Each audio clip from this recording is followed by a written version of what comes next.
What's up, what's up, what's up? Salut les gars, salut les filles. Tubbs, de retour dans vos vies. On est dans la capsule. C'est le podcast de Black. Oh my god, je sors à peine de la gym. Alors tout d'abord, je vais commencer par vous dire merci. J'ai lu tous vos messages les gars. Je sais à quel point je vous ai manqué. Les filles, je sais à quel point je vous ai manqué. Mais bon, je suis là, je suis de retour. Je me porte bien, je me porte à merveille.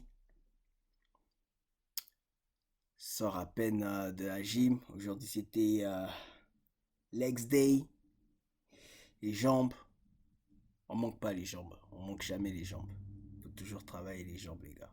Faut toujours travailler les jambes. Mais sinon pour la petite histoire. Ah, les gars j'ai retrouvé la vue les gars. Je redécouvre à quel point les couleurs étaient belles. Regardez le jaune sur mon logo. Oh my god. Regardez le rouge. The only black Saiyan Tubbs. Mon logo il est beau hein. Oh my god! Non, j'ai retrouvé la vue, les gars.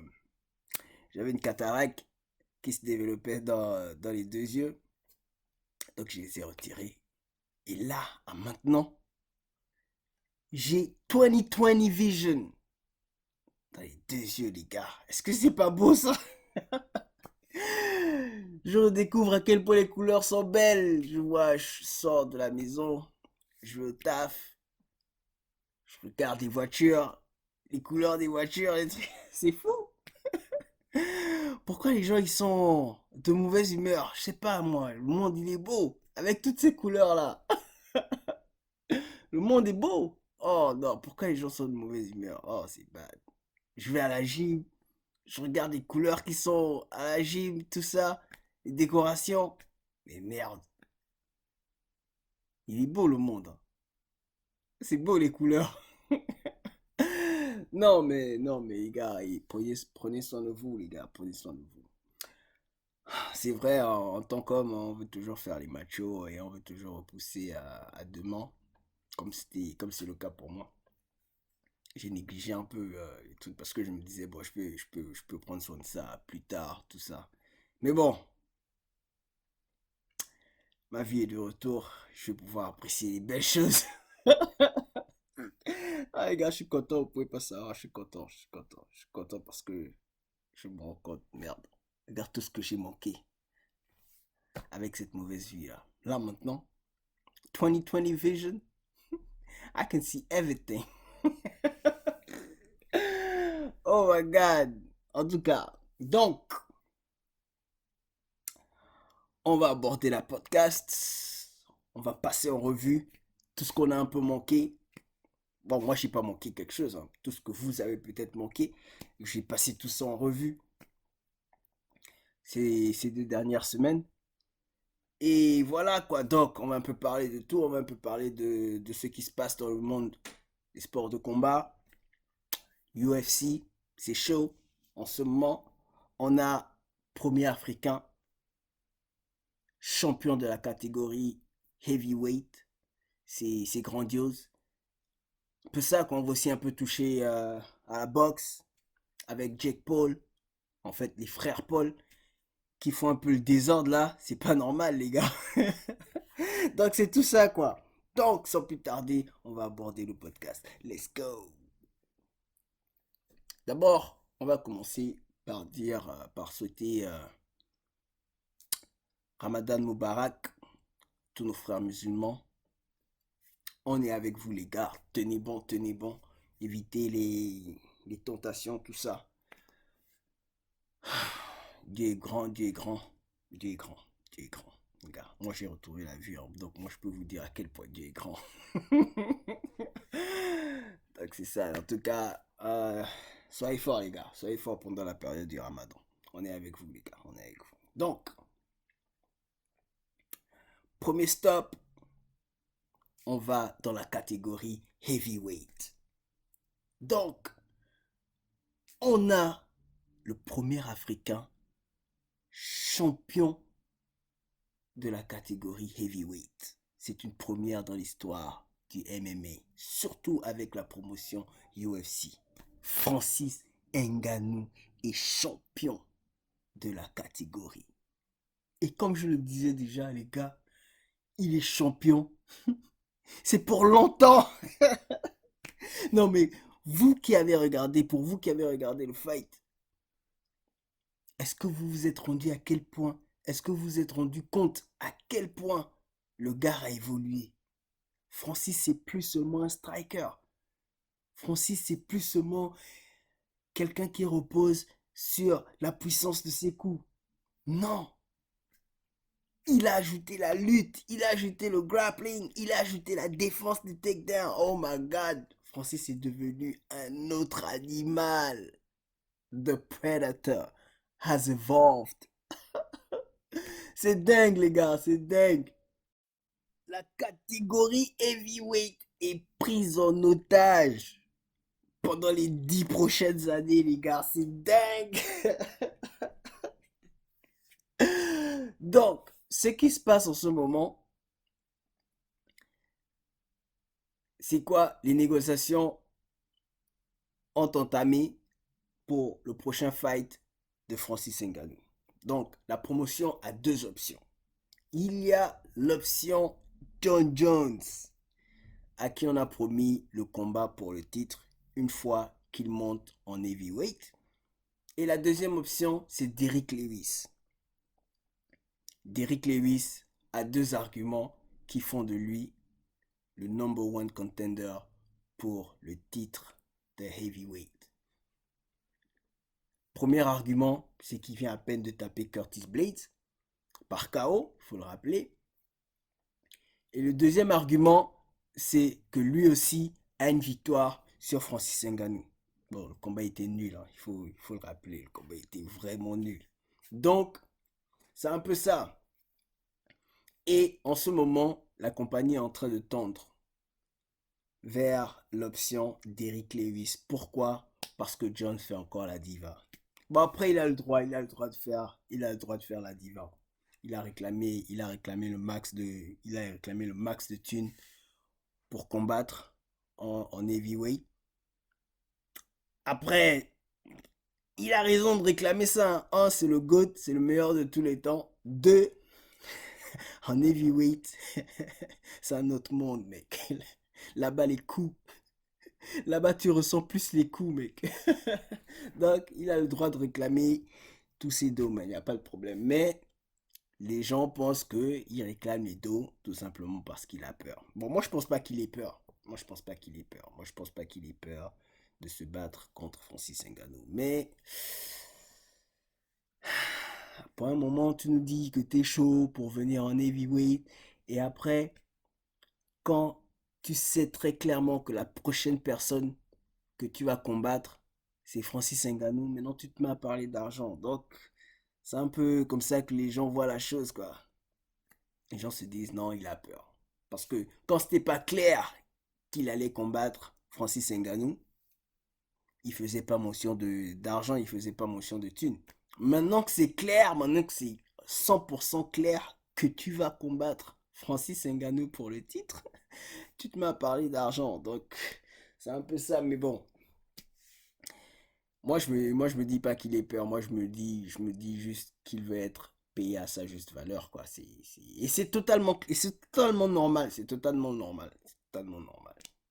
C'est le meilleur combattant de tous les temps. Et ouais, tu dois être payé à ta juste valeur. Mais le truc, c'est que il s'y prend très mal, tu vois. Il s'y prend très mal. Il s'y prend très mal. On n'est pas vocal quand il s'agit de l'argent, tu vois. La compagnie viendra à toi avec un cachet solide, forcément. Donc, tu vois, négocie ça dans le silence. Tu n'es même pas à parler de ça sur Twitter. C'est pas comme ça qu'on fait les choses, Jones. Ok.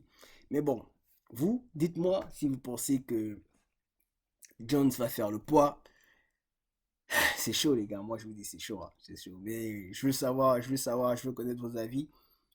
Allez-y, en commentaire, dites-moi ce qui va se passer dans un combat entre Jones et Francis. Car c'est le combat que tout le monde veut voir, hein. Francis Ngannou contre Jones. Et je suis sûr que tout le monde est d'accord avec moi. Ou bien vous n'êtes pas d'accord avec moi, ou bien vous voulez voir Francis contre The Black Beast d'Eric Lewis. Non, moi je me dis, tout le monde veut voir Jones contre Francis Ngannou. Dites-moi en commentaire, hein. Dites-moi en commentaire. Non, mais c'est fou, hein. Avec la victoire de Francis, ça fait qu'on a 3 Africains champions dans 3 catégories en UFC. Et les 3 catégories sont les catégories qui attirent le plus de fans. On a Francis Ngannou, champion de la catégorie heavyweight. Tout fan de sport de combat, lorsqu'il regarde un match, veut le voir la catégorie heavyweight. Ça, c'est clair. Il n'y a pas de débat dessus. Catégorie heavyweight, c'est le top des tops. Ce sont les heavyweights qu'on veut voir se battre. Là, rien à dire. On a Israel Adesanya, a.k.a. The Last Star Band, champion dans la catégorie middleweight. Une catégorie aussi où il y a des feux d'artifice de gauche à droite. Jusqu'à la semaine dernière, on ne savait pas qui allait être le prochain adversaire de Israël. Mais maintenant, on voit plus clair. On voit très clair c'est qui le prochain. D'abord, on avait Paulo Costa. Mais bon, là, après la défaite que Paulo Costa a subie, il est tombé au bas de l'échelle. Quand je dis au bas de l'échelle, c'est bon, on le voit plus. C'est plus un combat qu'on veut voir. On veut plus voir Paulo Costa contre Israël Adesanya. Surtout avec les raisons qu'il a émises récemment. Il dit il était bourré. Mais get out of here, bro. Non, on veut plus voir ça. On veut plus voir ça. La promotion était indécise entre l'Australien Robert Whittaker et l'Italien Marvin Vettori. Donc, Robert Whittaker s'est battu juste cette semaine, non, ce week-end dernier, et il a démoli Gastelum. Gastelum, c'est un combattant qui avait aussi combattu pour le titre contre Adesanya. Il avait perdu, mais il avait donné du fil à retordre à Adesanya, ça il faut le reconnaître. Et Robert Whittaker est venu le week-end dernier et a totalement dominé Gastelum. Like, domination totale. Oui, victoire à l'unanime, mais domination totale. 5 rounds à 0. Rien à dire. Et Marvin Vettori a battu aussi par victoire unanime le week-end d'avant Kevin Holland. Kevin Holland, c'est 5-0 pendant l'année 2020.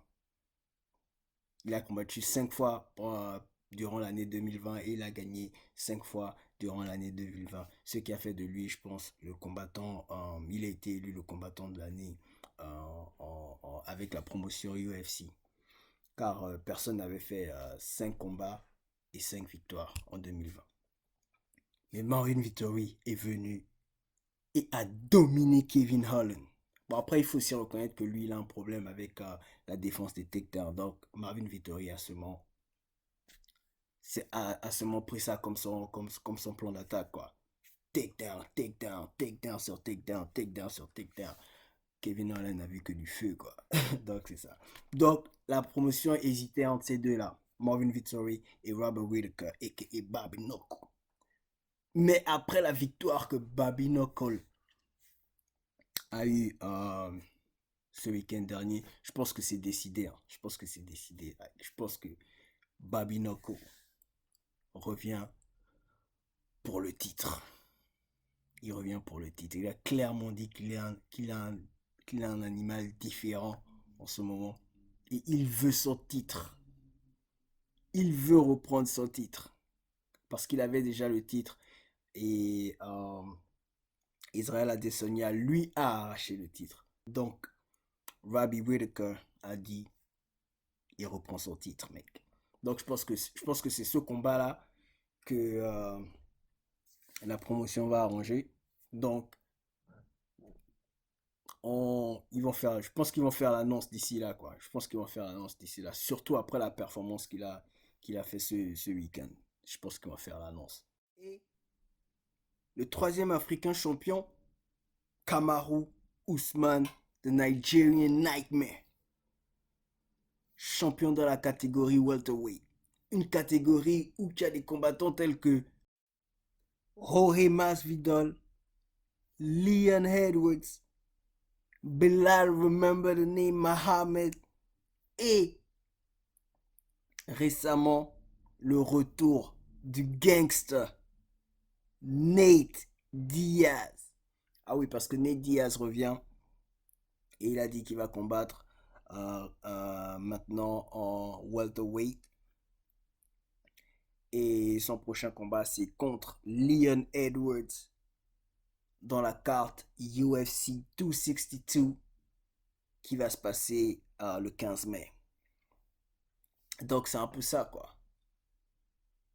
Trois Africains champions dans trois catégories. Et les trois catégories les plus lucratives de la promotion. Est-ce que c'est pas fou, ça? On écrit l'histoire de la promotion, les gars. Donc, ouais, dans vos messages, vous m'avez dit, je fais pas beaucoup la promotion du podcast. Donc, je vais pas oublier de vous rappeler. Abonnez-vous, les mecs. Cliquez sur le bouton abonner. Partagez le podcast. Partagez. Merci à ceux qui le font déjà. Ça me va tout droit dans le cœur. Merci beaucoup. Et commentez, aimez et partagez. Ouais, j'ai déjà dit ça. Donc, ce qui m'amène dans la partie News Flash. Alors, en News Flash, qu'est-ce qu'on a? Conor McGregor, Dustin Poirier, c'est confirmé. Le fight était sur le point d'être annulé, hein, les gars. Apparemment, Conor a promis de faire un don à la fondation de Dustin, un don de 1,5 million. Et après le fight, Dustin contacte la team de Conor. Aucune réponse jusqu'à ce que Dustin craque et balance toute l'affaire sur Twitter. Donc Conor aussi craque de son côté et balance sur Twitter que le fight est off. Mais après il a enlevé le tweet. Donc le fight est confirmé. Ça va se passer le 10 juillet pendant UFC 264. Tranquille, c'est confirmé. Mais Conor aussi. Attends, tu fais un don, tu promets de faire un don et t'honores pas ta parole. C'est bad, ça. On dirait l'ancien Conor est de retour, les gars. Le mec qui s'en fout. Mais c'est bon pour le fight, hein. C'est bon pour le fight. Ça va faire vendre. Les gens vont se dire, oh, Conor est de retour. Conor et ses siennes sont de retour. C'est bon pour le fight. Après, si ça le motive d'être toujours le vilain, ah bah, c'est bon pour nous. Ensuite, on a le retour de Khamzat Chimaev. Il est de retour, les gars. Il a annoncé qu'il se sentait bien. Il est prêt à reprendre la compétition. On est content. Khamzat smash everybody. Il a dit il est prêt à smash everybody. En plus, il a mentionné qu'il voulait combattre dans 3 divisions différentes, je pense. Je pense qu'il a mentionné light heavyweight, il a mentionné welterweight et il a mentionné middleweight. Donc, on va avoir beaucoup de Khamzat pendant 2021. C'est bon, on est content pour lui, on est content qu'il se sente bien. Il est prêt à reprendre la compétition, quoi. Parmi nous, Khamzat, tu nous as manqué. Now, smash everybody. Ensuite, on a Jake Paul qui a battu ce week-end dernier Ben Askren, KO. Premier round. Le fight n'a pas duré. Je pense que le fight n'a même pas duré 1 minute. Non, en fait, Les frères Jake Paul. Alors, les frères Jake Paul, Logan Paul et Jake Paul, ce sont des gars qui sont passionnés de la boxe. Ils sont passionnés de la boxe. Les gars, ce sont des youtubeurs.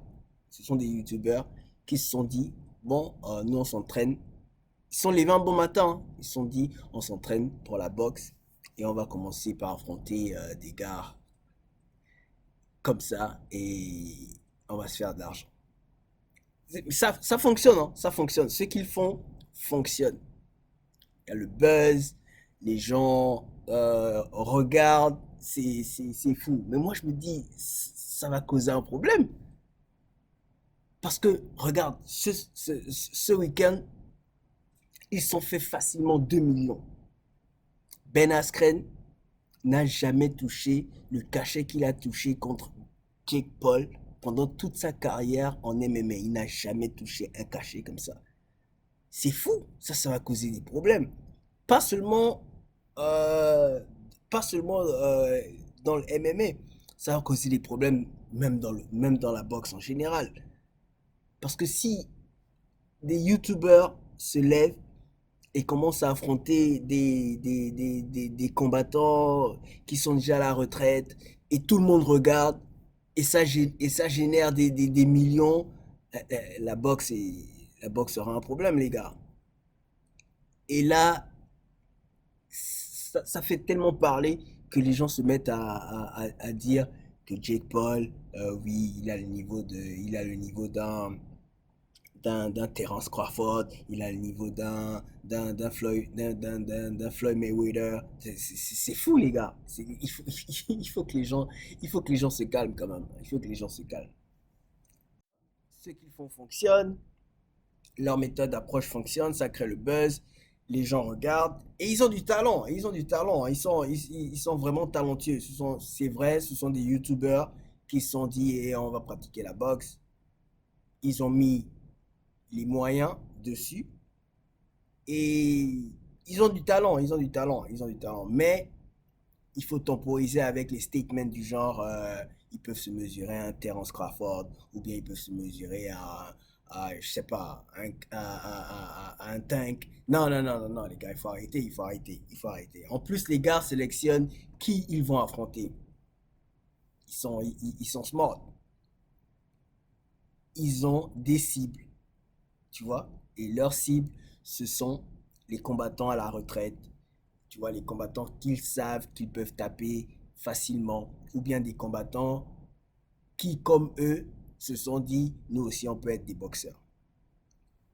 Exemple, Nate Robinson. Exemple, Ben Askren. Yes. Mais, les gars, il faut arrêter avec les statements du genre, ils vont se mesurer à Terence Crawford. Non, ça va jamais arriver. Mais avec le buzz que ça fait, tu vois, les gens vont parler comme ça. Et c'est ce qui me fume. Et vous pensez quoi, les gars? Dites-moi en commentaire. Ce qui m'amène à la carte de la semaine. I have been waiting a year for this day. We are back. I need you to put some respect on my name. I'm going to baptize Kamaru Usman in a very violent way. I think of this as a finesse versus firepower fight. This is the matchup. I can't wait. This is a stacked card in front of 15,000 UFC fans. We are back. UFC 261 avec un main event, combat pour le titre welterweight, Kamaru Usman, the Nigerian Nightmare, et le BMF, Jorge Masvidal. Alors la carte aura aussi deux autres combats pour le titre qui seront chez les femmes. Weili Zhang va affronter Namajunas pour le titre dans la division strawweight chez les femmes, et la reine Valentina Shevchenko aka Bullet qui va affronter Andrade pour le titre dans la division flyweight. La carte promet, les gars, la carte promet. Dans la même carte, tu auras des combattants tels que Jimmy Crute qui va affronter Anthony Smith et Uriah Hall qui va affronter Wade Man. C'est mortel, cette carte sera mortelle. Alors, on va se focaliser sur le main event, Jorge Masvidal contre Kamaru Usman. Pour le titre dans la division welterweight. Alors, ce sera le deuxième combat entre les deux. Le premier combat a eu lieu l'année dernière durant la carte UFC 251. Ça s'est passé en juillet, le 11 pour être exact. Donc, Rory avait step up à la dernière minute pour sauver la carte. Kamaru devait affronter Gilbert Burns et Gilbert Burns s'est blessé, donc il a dû se retirer et Rory a step up à la dernière minute. Bien sûr, le combat s'est soldé par la victoire de Kamaru Usman à l'unanime et Rory a dit la raison pour laquelle il a perdu, bien évidemment, c'est parce qu'il n'a pas eu assez de temps pour se préparer pour le combat. Il n'a pas eu un camp entier. Donc, c'était à chaque fois la raison qu'il balançait dans les interviews, tout ça. Et Kamaru en a eu marre. Kamaru, après avoir battu Gilbert Burns récemment, call out Jorge Masvidal et a dit c'en est assez, mec. Tu balances partout que la raison pour laquelle tu as perdu, c'est parce que tu n'avais pas assez de temps pour te préparer pour le fight. Maintenant, tu as amplement le temps de le faire. On se retrouve à UFC 261 et on règle ça. Bien évidemment, on aurait accepté et nous y voici. Tout ça va se régler samedi. Donc, dites-moi les gars, que pensez-vous de ce combat? Parce que le premier combat, c'était à plate couture. Il y a eu une domination totale de Kamaru Usman. Il n'y a rien à dire. Bon, est-ce que vous pensez que Rory aura ce qu'il faut pour battre Kamaru? Parce qu'il faut reconnaître que Rory a step up à la dernière minute et il a fait durer le combat. Le combat est allé jusqu'à la fin, 25 minutes de combat. Il a donné, bon, on va pas dire il a donné du fil à retordre à Kamaru, mais il a fait durer le combat. Kamaru n'a pas battu Jorge Masvidal comme il a battu Kobe Covington, par exemple. Vous voyez? Même si Jorge a step up à la dernière minute. Donc, maintenant, avec un camp entier, est-ce que l'histoire sera différente? Parce qu'on sait que Jorge, c'est le genre de combattant qui va te surprendre avec un coup qui va te faire dormir. On a vu ça avec Ben Askren. Mais qu'est-ce qu'il apporte de différent qui va menacer Kamaru? Moi, je vois pas. Le grappling, c'est pas ça. La lutte, c'est pas ça. Bon, après, c'est vrai que le point faible de Kamaru, c'est sa défense dans le striking. S'il stand up avec toi et se met à échanger les coups, il est faible là-bas, il est faible dans ce territoire. Donc, c'est un peu là où excelle aussi Rory. Donc, ça va jouer sur ça. Mais bon, moi, je me dis, c'est pas assez pour battre Kamaru Usman.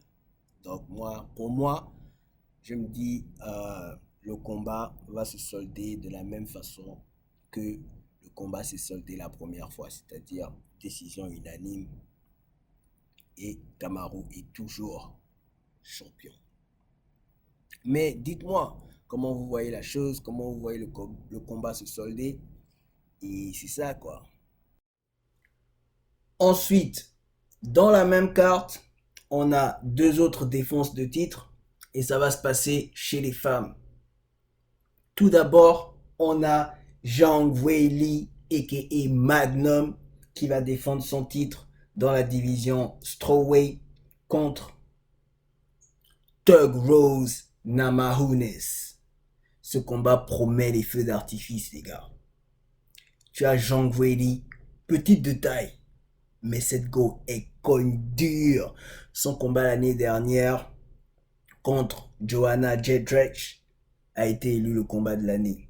Et avant ça, en 2019, tu as Thug Rose qui a cogné la même Joanna Jędrzejczyk KO au 2e ou au 3e round, je pense. Donc, forcément, dans ce combat-là, quelqu'un va dormir, les gars.